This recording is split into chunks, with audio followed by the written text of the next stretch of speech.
Welcome to Behind the Surface, seeing beyond what the eyes see. We are both practicing clairvoyance. Our strengths are in clairvoyance and claircognizance, the abilities to see and know. We both perform clairvoyant readings and teach in this area, guiding folks to tap into their own inner knowledge.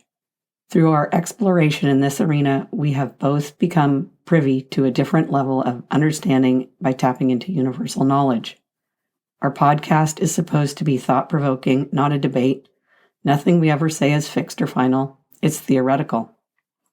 In this episode, we're going to talk about why every person matters, even people who are perceived to be a burden on society.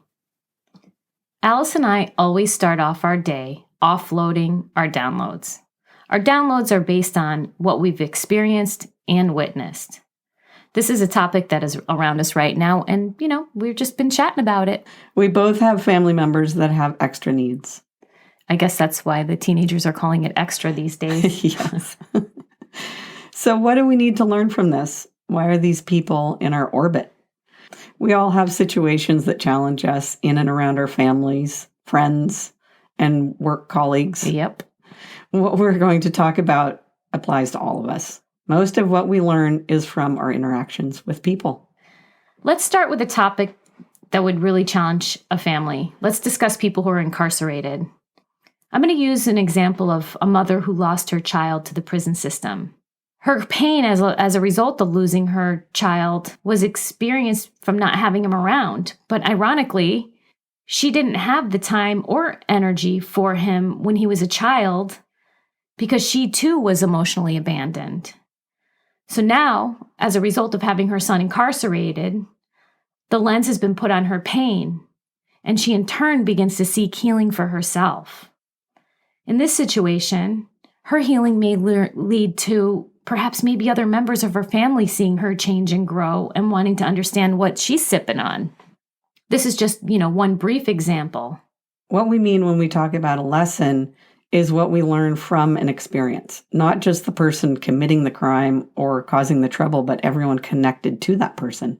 Yeah, let's circle back to the prison. Say that there is a therapist who volunteers their time working in the system. That person is contributing to the healing of the incarcerated people, and in turn, perhaps this person is bringing the knowledge of how the system works internally. Maybe that therapist starts advocating for prison reform. And not only that, this same person is honing in on their healing modality and bringing that back to their private practice.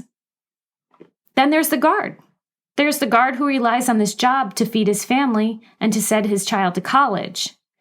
Everyone's existence is valuable, whether we deem them valuable or not. Often, we don't look at it that way. Why is that? I'm curious. Right. And, it doesn't mean that everybody's learning the lessons, too. Correct. Some people choose to learn from the lessons and some don't. And I'm going to give you an example right now. I am having my third bout of laryngitis in a year, and that is related to my throat. And my throat is my fifth chakra. And that's where communication is. And I haven't learned something, and I'm trying to work through it. Yeah, that's right. So I've gotten it again because I haven't quite figured out what the problem is. From our lens, it's all about how we show up to a situation that persists. The saying, what you resist persists. Well, it does. How are you going to show up? Well, we both ask those questions of ourselves on a daily basis. And Alice, you have a chronic situation within your family. It's a delicate situation to talk about, and I honor you for being willing to discuss it. Yeah. I have a family member with a mental illness, and this might be an uncomfortable subject for some people, but I'm just going to remind you that I'm talking from my own experience. So everyone in my family has reacted to this family member in a different way. So some have turned their back because that's the only way they can deal with it, or maybe they don't want to learn a lesson. And then some people have been too responsible, and that's kind of taken away from their own happy life by giving up too much of their own life for this particular family member. And I'm still learning from it. Well, let's talk about her. Yeah, she's She's got a lot of people trying to take care of her, like a whole panel of people. Well, on the positive side, the whole panel of people are getting paid Yes. to work with her. Right. So that's a positive thing, right? Instead of looking at this as this money is getting taken away, they're getting paid to work with her, which Right. those people are supporting other people. Right. So let's look at it that way. And they're learning. They're learning about too. society, about mental illness, all sorts of things. About patience. About patience, yes. That's a big What have one. you learned? My learning has mostly been about boundaries. Yeah. Yeah. Knowing when to step in, when to step back, Right. when I can do something, when I can't, how much of myself to give away. Right. And how has this affected you in regards to your whole family?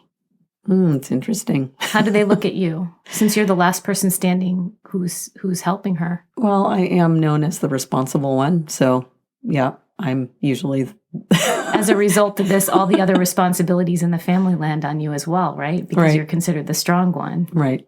Mm. Yeah. Interesting. Yeah. Maybe that has something to do with my voice. I think so. Yes. Speaking your truth. Right. We're all works in progress, right? Yeah. And what do you think the people around her have learned? I know that she has a man in her life who's really devoted to her, interestingly enough. Mm-hmm. Tell me about him. Oh, that's interesting. He's given up everything to help her, and he's actually saved her life multiple times. So he's learning something rich in this lifetime Yeah. as a result of her being in this situation and being on this planet. Mm-hmm. Yeah. So that's he's a piece in the game. yep, a piece of a player of a situation that seems to be a burden to everyone, but she's placed here in a position for people to grow or not grow around her. Right. And she can grow or not grow. Exactly. And Right. you can't have any expectation, can you? No, I understand that. Yeah, deeply. that's kind of that's the key right there, is not having too much expectation. That's a huge one in life for me. Like letting go of expectation. Yeah. And just letting things be. Mm-hmm. And knowing that it's all going to play out the way it's supposed to play out. Yeah. But is she really a burden? Right. That's the question. She's constantly teaching something. Yeah, I mean, everyone has their role. From my point of view is understanding what you yourself has to learn. In my situation, dealing with a family member who was brutally assaulted, I had a lot of lessons to learn. I had to learn about my boundaries. I had to learn how to get out of victim mentality and to supersede that and look at all the beauty and learnings that came from this, from everyone who surrounded the person who was brutally victimized within our family, and how we evolved or didn't evolve. And that's okay too. But I mean, the big part about this is that most people sit in victim mentality and they point the finger at people in society who they deem to be a burden to them or a burden to society, and point blame. And often those are the people who aren't looking at their own homes, because their homes are falling down. What I like to say is their home is on fire. Stop putting out fires somewhere else when your own house is on fire. Right. It's easier to point it out there. But I think the victim mentality is something that keeps people from learning. It keeps them from growing when they stay in that. Yeah, and if you stay in that too long, it causes disease. It causes dis-ease, which leads to disease. Then we wonder why we have a society of sick people. Mm-hmm. Right. Yeah. But then we have the perception that if everyone looked like the frame people in the store, that everything would be okay. And I'm here to tell you, I work with people in my clairvoyant practice who look like the frame people, and they come packaged as CEOs, as doctors, as therapists, as attorneys, as educators, and their families are just as messed up as the people who don't look like the frame people. But I think really when we're looking at these things, it's uncomfortable. When we're looking at situations that don't fit the narrative, it's uncomfortable because we're looking at our shadow sides. Mm-hmm. And no one wants to look at the dark side of themselves and to unearth the darkness within them. This is an old philosophy, and I'm not going to get into that. But as they say in the yin and the yang, there's a little, a little good and bad and a little bad and good. There's beauty in both, and you have to have both to evolve. But some people, again, they sit in victimhood. Yeah, and sometimes when you look at the shadow self, you kind of turn things around. Like if somebody is needy and it drives you crazy, you look at yourself and you think, well, could I be a little bit more needy? Like maybe that's why it's bothering me. Maybe I'm not needy enough. Yeah, we're also looking at of expectations of others as well, based on narratives that society has imposed on us. You may have a family member that shows up and continually disappoints you on their lack of understanding. Your lesson may be to have no expectations. That family member may show up to others in their community with love and support that those people need. Their lack of evolution in your eyes may not fit your narrative, but it fulfills the needs of those strangers because they are a part of the whole. Huh. Huh. Right. I'm learning this lesson constantly. Yeah, a lot of the people who are able to forgive are the ones that are evolving. Those are the people that can move on. They move on from victimhood. They don't think about it. They don't let it rule their lives. Yeah. There's no right or wrong way to show up to a family matter. People react in the way that they need to, whether they're willing to learn the lesson they need to or not. Some turn back, some try to fix a situation. Wherever you are is exactly where you're supposed to be at. Imagine that. Right. One thing that's helped me a lot is to be more compassionate towards other people is looking at where they are in their reincarnation, meaning I can identify whether they're a young soul or an old soul. And, it's the people who've been here a few lifetimes or people who've been here many lifetimes. And the young souls are just trying to figure out how to be here. And sometimes those are the people that make the most mistakes. Those are the people that can drive us nuts. Yep, absolutely. We just have to remember that we're all here playing a role. Like Shakespeare said, all the world's a stage. It truly is. Each and every one of us has a role in this play, even if it's perceived to be a negative one. Mm-hmm. Is it really negative? Right. And then, we were talking about trying to fit a square peg into a round hole. And that's a big part of it too. Just trying to get people to fit into something that is not where they're supposed to be. Yeah, like the frame people. Like the people in the frames at the store, the pictures of the happy people in the frames you buy at the store.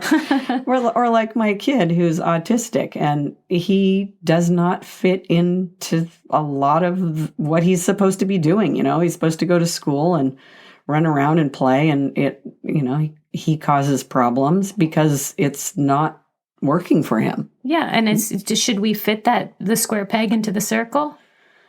Now we're gonna figure out something. I don't know what the answer is. But yeah, but the thing is this child that doesn't fit into the narrative that we've created in this society could be the person who, makes a major evolutionary change for society. Who knows? Right. Who knows? But if we pound them down and make them believe that they're an other, they don't fit in, then that person may not have the chance to express. Right. But where are we in society right now? We're where we are.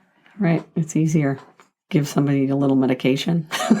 Get them to stick. Give them a pill for everything. Yes. Yeah. We don't know. In the whole scheme of things, we think our traditional existence is like 70 to 80 years. We don't know a thing about time. This could be a fraction of a minute. Resist or evolve. It's your choice. Remember, we're all a part of the whole and equal in our existence. Take care. Word.